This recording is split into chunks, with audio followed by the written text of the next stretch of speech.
Millions of Australians are not returning their new Chinese SUVs, but 1,265 of them were offered every dollar of their purchase price back this year.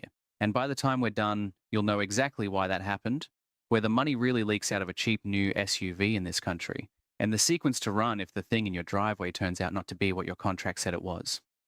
Let's get the headline out of the way first, because I'm not going to lie to you to keep you watching. There is no mass handback. Nobody is queuing at the dealership with the keys. What there is a slow, ugly, entirely predictable set of problems, arriving at the same time as the biggest change in the Australian new car market in about 40 years, and a legal system that was never built to deal with it. Chinese cars now make up close to a fifth of the market by some counts, and by other counts, China-made vehicles were already over a third of it in the middle of last year. Sources disagree on the exact figure depending on whether you count a Shanghai-built Tesla as Chinese, and I'll take the lower number every time. A third is still enormous. I've spent a good chunk of the last couple of years with the trim panels off these things, and I'll give you my honest verdict up front. The metal is mostly fine. The welds are fine. The paint on a Tiggo is better than the paint on plenty of cars costing twice as much. Where these vehicles fall over isn't the steel. It's the paperwork, the parts pipeline, and the arithmetic nobody does before they sign.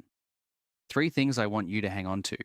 There's a number in this $1,400 that one manufacturer put in front of more than 1,000 customers as compensation. And when you see what it was compensating for, you'll understand why the story got as far as national television.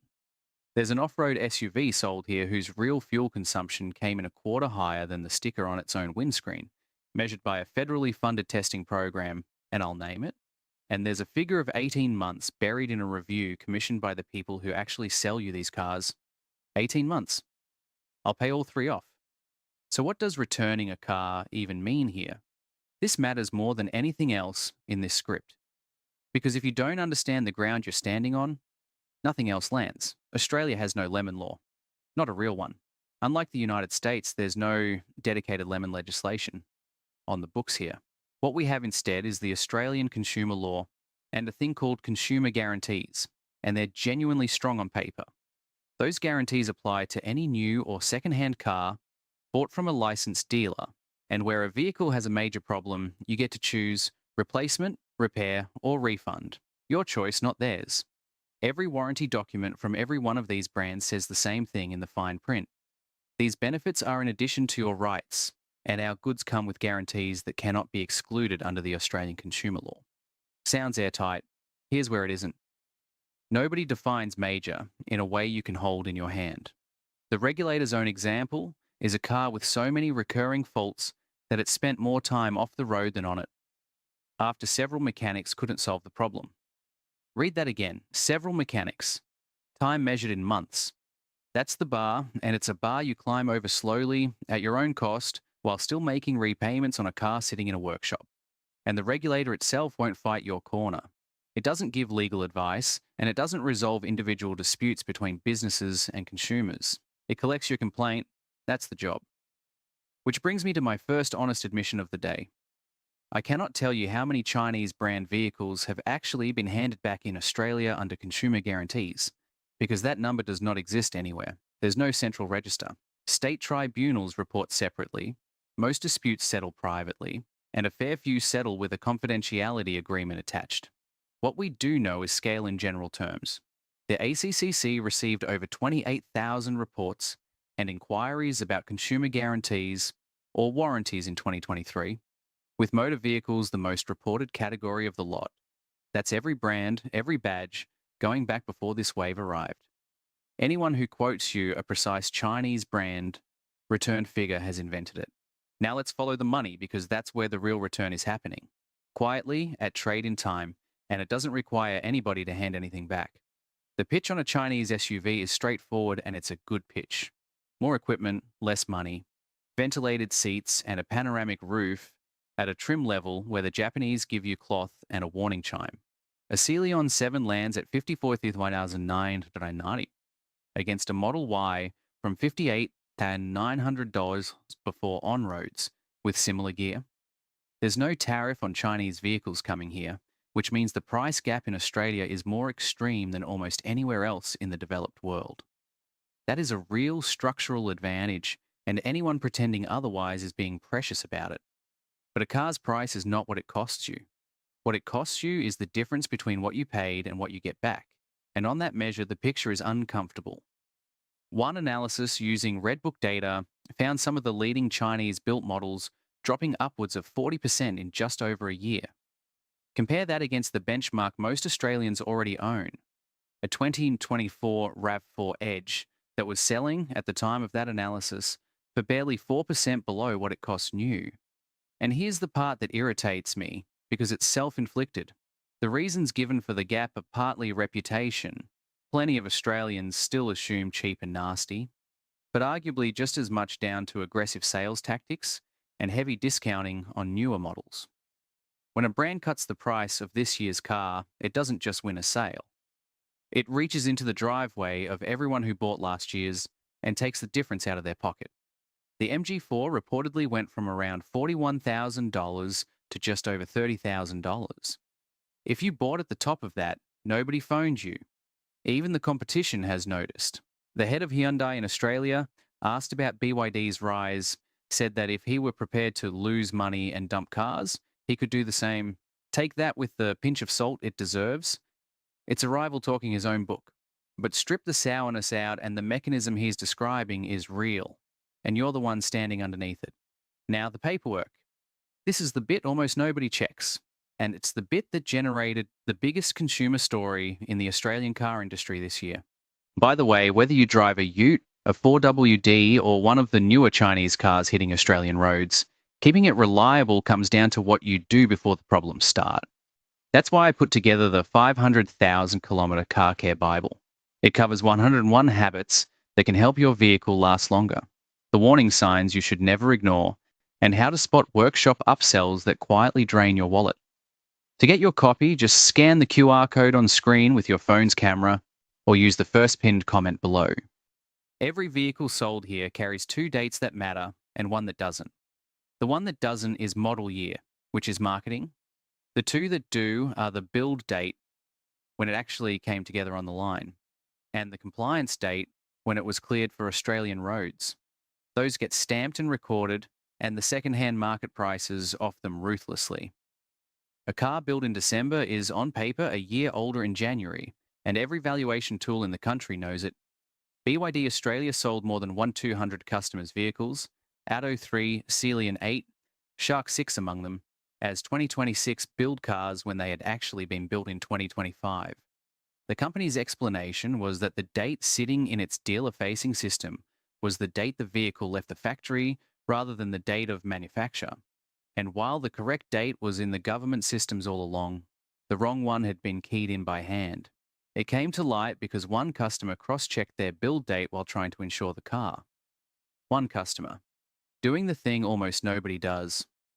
Hold that thought, because we come back to it. Third thing they tell you, and you should test, the number on the windscreen. Australia has something quietly brilliant that most countries don't, and hardly anyone uses it. The Australian Automobile Association runs a real-world testing program on behalf of the federal government, driving actual cars on an actual road loop instead of trusting a laboratory. After the latest round, the results across 141 petrol, diesel, and hybrid models showed roughly 80% couldn't match the fuel figure on their own window sticker, with variations of up to 25%. That's not a Chinese problem. That's an industry problem, and the legacy brands are in it up to their necks. But here's the loop I promised. The furthest from its claim in that round was the petrol GWM Tank 300, which returned 11.9 litres per 100 against an official 9.5, 25% adrift. On a vehicle bought largely by people who tow, tour and drive long distances, that's not a rounding error. That's an extra tank every few thousand kilometres, forever. The electric side is the same story wearing different clothes. 20 EVs assessed, not one of them matched its lab-derived range, with shortfalls between 7 and 20% in the latest round. That's normal physics and honest testing, not fraud. But it's also the difference between making it home and not, and it's free to look up before you buy rather than after. You're still here, which tells me you're the sort who reads the contract. Subscribe if you haven't. It's the only thing that keeps work like this in front of people who need it. Now, the part I actually wanted to talk about, what happens when one of these gets hit? Because a new car is not a product. It's a promise to keep supplying parts, information and labor for the next decade, and that promise is the thing being tested right now. A review commissioned by the Australian Automotive Dealer Association found motorists waiting up to 18 months for parts and refunds, with dealers left to explain the delay on behalf of manufacturers who couldn't deliver. There's the 18 months, and it gets worse before it gets better, because that's the outer edge of a problem that starts much earlier. The same report described customers facing significant delays, especially on EVs, with workshop backlogs stretching up to 6 weeks just to get a diagnosis. Not the repair, the diagnosis. To be fair, and I want to be fair because the easy version of this story is lazy, some of these brands are straight about it. One distributor put the honest range at same day to about 6 weeks, depending on whether a part gets flown or shipped out of China, and said the delay is shrinking. That's a grown-up answer. It's also 6 weeks, and if that 6 weeks lands on a headlight assembly after somebody reverses into you in a car park, you're catching the bus. The dealer sitting in front of you is often as stuck as you are. The Dealer Association's own chief executive put it plainly. The dealer sits between the manufacturer and the customer and is often hamstrung in what it can offer. That's the man representing the dealers saying it. When the retailer is publicly asking the government to strengthen the law so it has something to give you, you're looking at a structural gap, not a bad branch manager. Then insurance, which is where the parts problem turns into a monthly bill. Battery packs make repairs more complex. Many EV-specific parts come from overseas, and there aren't enough qualified smash repairers for electric vehicles here. A comparison published a couple of years back across a dozen insurers found covering the top-selling EVs ran anywhere from 7 to 97% more than a comparable petrol car. 97% is the extreme end, and I wouldn't hang a decision on it. 7% isn't. Get the quote before you sign, not after. It takes 4 minutes, and it's the single cheapest piece of due diligence available to you. Quick reality check on recalls, because this is where the internet loses its mind, and I'd rather you didn't. Yes, there have been recalls. A batch of 1,245 GWM hybrids and plug-in hybrids, Canon Alpha, Tank 300, Tank 500, was recalled over a shielding ring in the high-voltage harness that may not have been properly grounded, which the notice says could cause abnormal communication with the engine and transmission control systems, warning lights, and reduced torque. That followed an earlier issue on the same ute where a power steering harness could contact the drive shaft and be damaged, potentially causing loss of power steering and engine shutdown. More than 5,000 Chery Tiggo 8s were recalled over braking performance, with the brand saying it wasn't aware of any incidents here and the repair carried out free. Now the balance. In the same period, Australia's best-selling vehicle, the Ford Ranger, was recalled over a potentially faulty side curtain airbag. Recalls are not evidence of a Chinese problem. They're evidence of a system doing its job. What matters is whether the fix is available, whether your local dealer can do it, and whether you ever find out. And that last one is on you. The Federal Recall Register is public, searchable, and takes about 90 seconds with your VIN. The genuine safety note here, and I mean this one. If your vehicle has an open recall involving high voltage wiring, don't go poking around behind the trim yourself to have a look. Orange cable is not 12 volt. Book it in, take the loan car, let them wear the cost. Warranties. 7 years, 8 years, unlimited kilometers. It's the loudest number in every ad, and it's mostly real. Chery runs 7 years, unlimited kilometers for private buyers, and its JQ brand offers 8. That's better than Toyota, genuinely. But read what happens when the car works for a living. Chery's own policy statement says a vehicle used primarily as a taxi for rideshare, hire, rental, driving school, or courier work is covered for 7 years or 150,000 kilometres. The unlimited disappears the moment the car earns money. Zeekr's cover drops to 3 years and 120,000 kilometres for commercial and fleet customers. And several of these brands tie the free roadside assistance to servicing inside their own dealer network, which is a perfectly ordinary commercial arrangement and also a quiet fence around where you're allowed to take your car. 2 extras before the ugly part? Because they're the 2 complaints I hear most from people who own these things and generally like them. The first is the beeping. Every new car does it now, but the newest platforms do it hardest because the scoring systems reward the presence of the feature more than the manners of it. A crash index drawing on more than 480,000 insurance claimants found almost 1 in 5 drivers admitting they'd switched off some of their car's driver assistance systems. even though most of them agreed the systems make the roads safer. Think about what that means. The safety feature is so irritating that people disable the safety feature. And the people who rate these cars have finally said so. With its revised 2026 protocols, ANCAP's chief executive said the body is no longer just asking whether the systems work, but whether they're so intrusive drivers switch them off. With guidance that a well-designed driver monitoring system should support motorists, not irritate them. That is a regulator conceding out loud that the last 5 years of scoring produced cars that nag. To their credit, at least one Chinese brand recalibrated the systems on its first Australian model after owners and reviewers complained they were too sensitive. Software can be fixed. Which brings me to the second thing. The pattern in owner-reported faults across these brands globally isn't the engine and it isn't the battery. It's the screen and everything hanging off it. My read, and I'll flag this as my read rather than a proven fact, is that this is a straightforward consequence of speed.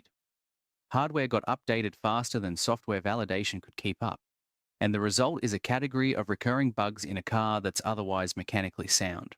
A dead infotainment screen won't strand you, but on a modern SUV, it also controls the climate, the mirrors, and half the driving modes, and there's no knob to fall back on. Now, the $100. Go back to those 265 people. They ordered a car of one build year. They were delivered a car built the year before. The company's position was that the vehicles are materially identical in performance, warranty, and compliance, which is technically true and completely beside the point, because build year has a real effect on resale value. Paying this year's money for last year's car is not trivial when you come to sell. And what was put in front of them before any of this reached the press? $1,100 offered privately, customer by customer. Nearly 900 of the affected owners had been contacted, and around 630 had already accepted it. Sit with the shape of that, not the mistake. Mistakes happen, and a miskeyed field in a dealer system is about as human as it gets. The remedy is the thing. Somebody worked out a number, and the number they worked out was small enough to close the file quietly and large enough to feel like a gesture. It was offered one at a time to people who had no way of knowing what anyone else had been offered, by a company that knew exactly how many of them there were. You didn't know you were one of them was a new 265. You knew you were one, on the phone, being told your car was a year older than you thought, and here's $1,100. The director of a consumer policy research body told the ABC the company had exposed itself to legal action, pointing out the cars carry a year's extra depreciation, and the owners would be seriously out of pocket at resale. The regulator's comment was that customers could complain formally and that the company could also be pursued for breach of contract. Then 4 owners went to the national broadcaster. The ABC put questions to the company, having spoken to customers in New South Wales, Victoria, and Western Australia who called the compensation grossly inadequate. And the offer became a full refund of the entire transaction price, or a swap into an equivalent newer build car at what they'd originally paid. The gap between those two offers is the whole lesson. Same facts, same law, same company. What changed was that it stopped being a private conversation. And I want to be careful here, because I'm not accusing anybody of a conspiracy. I don't think a room full of people decided to rip off 265 Australians. I think a mistake happened, and then a remedy was calculated the way remedies are always calculated. Not against what you lost, but against what the company expected you to accept. That's not villainy. It's arithmetic, and it's done to you in every industry, every day, by people who are perfectly pleasant on the phone. The defense against it isn't outrage. It's refusing to be the one person on the call. Ask what everyone else was offered. Ask how many are affected. Put it in writing. Because $1,100 was never the value of the loss. It was the price of your silence. And the moment 4 people declined to sell theirs, the real number appeared within a fortnight. Here's the wider thing I keep circling back to, and it isn't really about China. For about 30 years, Australians ran on badge reputation. You didn't research a car. You bought the badge your brother-in-law bought, and the badge did your thinking for you, and mostly it worked. That shortcut is dead. Not because Chinese cars are bad. Because the market moves faster than reputation can form. Since 2010, 10 new automotive brands have entered Australia, and 9 of them built in China, and reputation takes about 15 years to mean anything. There isn't 15 years of anything yet. For some of these brands, there isn't 5, so the skill has changed. It used to be brand loyalty. Now it's verification. The willingness to check the build date, pull the recall register, ring the service department, and ask an awkward question before you hand over the deposit rather than after. That's not cynicism. It's the same thing a good tradesman does when a new supplier turns up with a cheaper product. He doesn't sneer at it and he doesn't take it on faith. He tests one. Judgment is a skill, and like every skill, it's a bit of work at first, and then it's just how you do things, right? Everything above boil down to something you can actually run. Before you buy, get 4 facts and get them in writing. The build date and the compliance date written into the contract of sale, not the model year, which means nothing. An insurance quote for that exact variant, obtained before you sign. The current diagnostic booking lead time at your nearest authorized service center, which you get by ringing them and asking, and which tells you more about that brand's health in Australia than any review. And the location of that service center. If you're regional, check there's one within practical distance before you commit to any brand that launched after 2023. Then do the sum nobody does, take the drive-away price, look up what the same model, 3 years old, is fetching now, and don't use the dealer's trade-in offer, because that's their opening bid, not a valuation. Use independent valuation tools and the online auction platforms. The difference between those two numbers is what the car actually costs you over 3 years. Now do the identical sum on the established rival you were also considering. If the cheaper car's 3-year loss is bigger than the money you saved at the counter, it isn't the cheaper car, it just felt like it on the day. That's the whole decision, and it takes about 20 minutes. If it's already gone wrong, the order is fixed and the order matters. Written complaint to the selling dealer first, referencing consumer guarantees and describing the fault, the dates and every previous repair attempt. Dates and kilometres, not adjectives. If nothing moves, escalate in writing to the manufacturer's Australian entity and put a deadline in it. If nothing moves after that, your state or territory consumer affairs body, then the tribunal. Report it to the ACCC as well, not because they'll fix your car. They use reports to inform their compliance and enforcement work, but because the file on a brand is built out of complaints like yours, and the person after you benefits. And know the ground. A major problem entitles you to your choice of replacement, repair, or refund. Your choice. Make them say no in writing. I'm not a lawyer, and none of that is legal advice. It's the published guidance, read carefully, by someone who has watched too many people accept the first offer. Do one thing tonight. Go out to the car, open the driver's door, and find the build plate or the compliance label on the door jamb. Photograph it, then dig out the contract you signed and compare. It'll take you 5 minutes, it'll cost you nothing, and it's precisely the check that one customer made while trying to insure their car. The check that unraveled a mistake affecting more than 1,200 people. Most of you will find everything matches perfectly, and you'll go back inside. Some of you won't, and I can already hear the reply, so let's have it. Mate, my Joleon's done 60,000. It's never missed a beat. It cost me 20 grand, less than the Japanese one. And blokes on the internet have been predicting these things would fall apart since 2019. You're right, you are. Bought well, charged and serviced properly, plenty of these are excellent value, and the engineering deserves more respect than it gets. Nothing here says don't buy one. It says buy one with your eyes open, because the risk on a new brand has never been the engine. It's what happens on the days the car isn't perfect. So here's what I want in the comments, and I'll actually answer it. Post your brand, your model, the build month on the door jamb, and one number, what the dealer offered you as a trade-in the last time you asked. That's it. I'll come back and tell you whether that offer looks like the market or looks like a chance being taken. And if enough of you post, we'll all be able to see the pattern for ourselves, which is more than any of us can get from a press release. If you work the service counter at one of these dealerships, I especially want to hear from you. And yes, you can be blunt about it. Subscribe if you'd like more of this sort of thing, because I'm not finished with it. There's a thread I deliberately didn't pull today. What happens to a car when the brand that sold it decides Australia isn't worth the trouble and quietly hands distribution to somebody else? It's already happened once here this year. I'm still chasing what it meant for the people who own those cars, and when I've got it straight, you'll get it. Check your bill plate, trust the paperwork less than the metal, and don't ever be the only person on that phone call.